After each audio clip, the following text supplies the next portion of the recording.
আসসালামু আলাইকুম রহমতুল্লাহি বারাকাতু। সবাইকে শুভেচ্ছা জানাচ্ছি মাহফুজ আদনান অফিসিয়াল পেজে, ইউটিউব চ্যানেলে। আর আমাদের অনুষ্ঠানের নাম মাহফুজ আদনান রিভিউ। এই অনুষ্ঠানে আমি আছি আপনাদের সাথে, মাহফুজুর রহমান।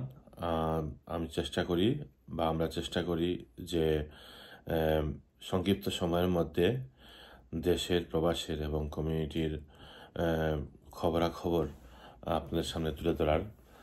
আজও ব্যতিক্রম নয়। আজ আমার সাপ্তাহিক সুসময় এবং বাংলা নিউজ US.com এর সৌজন্যে ডেস্ক থেকে আমার কাছে, আমাদের অফিসে কিছু সংবাদ এসে পৌঁছেছে। আমি চেষ্টা করব আপনাদের সামনে সেগুলো তুলে ধরার। আজ 21শে অক্টোবর 2025।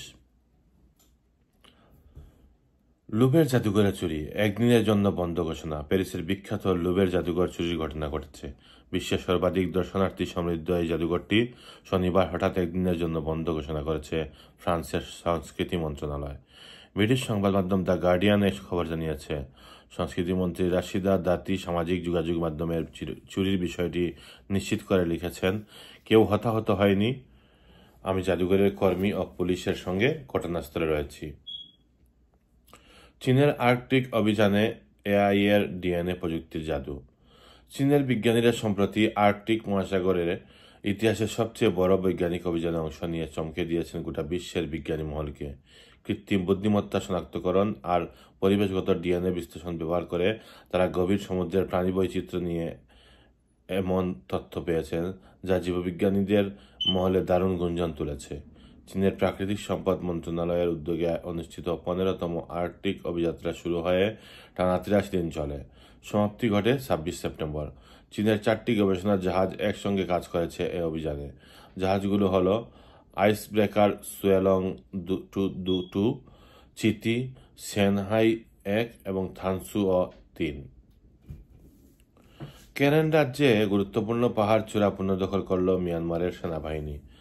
তীব্র সংঘর্ষের পর মিয়ানমারের জান্তা বাহিনী কারেন রাজ্যের লে কাও শহরের ওপর নিয়ন্ত্রণ আরও শক্ত করেছে। রবিবার তারা থাই মিয়ানমার সীমান্তের কাছে অবস্থিত কৌশলগত পাহাড় চূড়ার সহায়ে থৌগুন পুনর্দখল করেছে বলে সরকারি সংবাদ মাধ্যম ও ফ্রন্টলাইন সূত্রে জানা গেছে। মিয়ানমার বিষয়ক সংবাদ মাধ্যম ইরাবতী এ খবর জানিয়েছে। Karen National Liberation Army KNLA নেতৃত্বাধীন প্রতিরোধ যোদ্ধারা এই পাহাড় চূড়া থেকে সরে গেলে জান্তা বাহিনী পুরো এলাকার দখল নেয়। এখন লে কাও শহর, পাহাড় চূড়া ও দক্ষিণের 2 কিলোমিটার দূরের পাহাড় সহ অধিকাংশ স্থানীয় সেনাবাহিনীর নিয়ন্ত্রণে। মিয়ানমারের স্ক্যাম সেন্টারে অভিযানে 30টি স্টারলিংক রিসিভার জব্দ। মিয়ানমারের সামরিক সরকার দেশটির কুখ্যাত সাইবার স্ক্যাম সেন্টারে অভিযান চালিয়ে স্পেস এক্স মালিকানাধীন স্যাটেলাইট ইন্টারনেট সেবা স্টারলিংকের 30টি রিসিভার জব্দ করেছে। সোমবার রাষ্ট্রীয় সংবাদ মাধ্যম the global new light of Myanmar এ তথ্য জানিয়েছে। অভিযানটি চালানো হয় থাই মিয়ানমার সীমান্তবর্তী KK পার্ক এলাকায়। এটি অনলাইন প্রতারণা ও জুয়া সিন্ডিকেটের ঘাঁটি হিসেবে পরিচিত। সামরিক বাহিনীর বিবৃতিতে বলা হয়েছে, অভিযানে 30 সেট স্টারলিং রিসিভার ও সংশ্লিষ্ট সরঞ্জাম জব্দ করা হয়েছে। ইন্দোনেশিয়ায় সরকারের বছরপূর্তিতে শিক্ষার্থীদের বিক্ষোভের আহ্বান। ক্ষমতার 1 বছর পর পুরো হতেই শিক্ষার্থীদের বিক্ষোভের মুখে পড়তে যাচ্ছেন ইন্দোনেশিয়ার প্রেসিডেন্ট প্রবো সুবিয়ান্তো। সোমবার 20 অক্টোবর তার সরকারের বছরপূর্তিতে জাকার্তায় ব্যাপক জামায়াতের ডাক দিয়েছে দেশটির শিক্ষার্থী সংগঠনগুলো। ব্রিটিশ বার্তা সংস্থা রয়টার্স এ খবর জানিয়েছে। 6-7 ট্রেন্ডে মেতেছে জেন আলফা। শ্রেণীকক্ষ থেকে খেলার মাঠ, বিভিন্ন জায়গাতেই এখন প্রতিধ্বনিত হচ্ছে এক অদ্ভুত শব্দ, 6-7। শিক্ষক যদি বইয়ের 6-7 নম্বর পৃষ্ঠা খুলতে বলেন, সঙ্গে সঙ্গে ক্লাসে চলে পড়ে গর্জন 6-7। যুক্তরাষ্ট্র জুড়ে এই সংখ্যাটি এখন জেন আলফা প্রজন্মের সবচেয়ে জনপ্রিয় অর্থহীন বাক্য। দক্ষিণ ডাকোটার 7ম শ্রেণীর শিক্ষক ডেনন ব্রিং বললেন, এটা যেন ভাইরাস। যে ক্লাসে বলবেন 6-7, অন্তত 15 জন চিৎকার করে উঠবে 6-7। কলম্বিয়ার প্রেসিডেন্টকে মাদক নেতা বললেন ট্রাম্প। মার্কিন প্রেসিডেন্ট ডোনাল্ড ট্রাম্প কলম্বিয়ার প্রেসিডেন্ট গুস্তাভো পেত্রোকে অবৈধ মাদক নেতা আখ্যা দিয়েছেন। একই সঙ্গে তিনি ঘোষণা দিয়েছেন যুক্তরাষ্ট্র আর দক্ষিণ আমেরিকার এই দেশটিকে কোনো ধরনের আর্থিক সহায়তা বা ভর্তুকি দেবে না।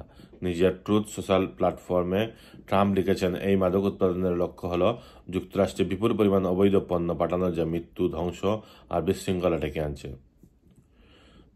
কানাডার সংবাদ। কানাডার এক প্রান্ত থেকে অন্য প্রান্ত লঞ্চ ইভেন্ট বিসিসিবি ওমেনের।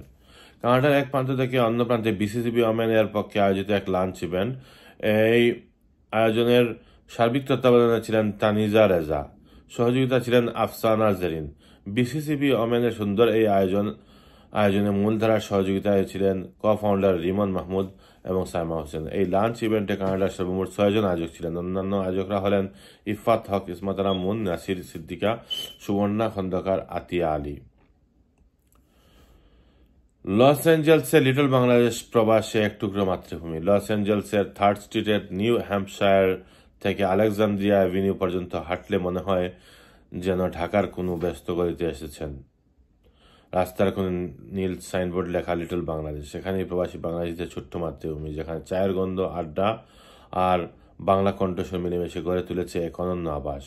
হলিউড থেকে মাত্র 3 মাইল দূরের এই এলাকা আজ প্রবাসী বাংলাদেশের সংস্কৃতি, খাবার, ভাষা ও আবেগের মিলনস্থল। দোকানের সাইনবোর্ডে বাংলা নাম, বাতাসে ভেসে আসা পুরীর গন্ধ আর আড্ডায় মাতৃভূমির রাজনীতি, সব মিলিয়ে যেন শহরের ভেতরে আরেক শহর। আমেরিকার নো কিং ডে গণতন্ত্রের নবজাগরণ। আমেরিকা জুড়ে এক অনন্য দিন ছিল গত শনিবার, যে দিনটি শুধু প্রতিবাদের নয় বরং আত্মপরিচয়ের পুনরুদ্ধারের দিন বলে মনে হয়েছে। শনিবার দেশ জুড়ে লাখো মানুষের অংশগ্রহণে পালিত হল নো কিং ডে। নামটি শুনতে যেন সরল এক প্রতীকী প্রতিবাদ, কিন্তু এর ভেতরে লুকিয়ে আছে গভীর রাজনৈতিক বার্তা। আমেরিকা কোনো রাজতন্ত্র নয়, এখানে জনগণই সর্বোচ্চ ক্ষমতার অধিকারী। এ বার্তাই উচ্চারণ করেছে দেশ জুড়ে রাস্তায় নেমে আসা মানুষদের কণ্ঠস্বর। হ্যামট্রামিক প্রার্থীদের সঙ্গে বাংলা প্রেস ক্লাব মিশিগানের প্রাণবন্ত মিট অ্যান্ড গ্রিট। আসন্ন হ্যামট্রামিক সিটি কাউন্সিল নির্বাচনে প্রতিদ্বন্দ্বিতা করা বাংলাদেশি আমেরিকান প্রার্থীদের নিয়ে গত শনিবার রাতে বাংলা প্রেস ক্লাব মিশিগানের আয়োজনে এক মিট অ্যান্ড গ্রিট অনুষ্ঠিত হয়। ওয়ারেন সিটির এক রেস্টুরেন্টে অত্যন্ত আন্তরিক ও সৌহার্দ্যপূর্ণ পরিবেশে এই মিট অ্যান্ড গ্রিট অনুষ্ঠিত হয়েছে।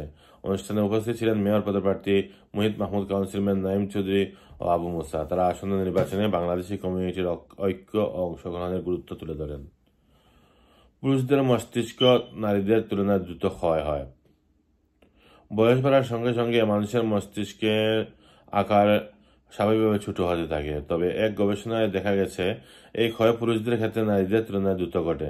নরওয়ের আসলো বিশ্ববিদ্যালয়ের গবেষকরা 17 বছর থেকে 95 বছর বয়সী 4726 জন সুস্থ মানুষের মোট 12,000-এর বেশি মস্তিষ্কের স্ক্যান বিশ্লেষণ করে দেখেছেন যে পুরুষদের মস্তিষ্কের টিস্যু হারানোর গতি নারীদের চেয়ে বেশি। Dear viewers, Mahfuz Adnan official YouTube চ্যানেলের মাহফুজ আদনান রিভিউ অনুষ্ঠানে একটি global community based news presentation source, যেটি banglanews.com-এর এবং সুসময় গণমাধ্যমের সহযোগিতায় পরিচালিত হচ্ছে। আমাদের সংবাদ পরিবেশন আজকের মতো এখানেই সমাপ্তি টানছি। পরবর্তীতে নতুন কোন সংবাদ আমাদের হাতে এসে পৌঁছলে আমরা তা আপনাদের সামনে তুলে ধরব। আজ এ পর্যন্তই। আগামী পর্বের জন্য আগামী পর্বের আগ পর্যন্ত আপনারা ভালো থাকুন, সুস্থ থাকুন। আজ এ পর্যন্তই। আল্লাহ হাফেজ। আসসালামু আলাইকুম ওয়া রাহমাতুল্লাহি ওয়া বারাকাতুহু।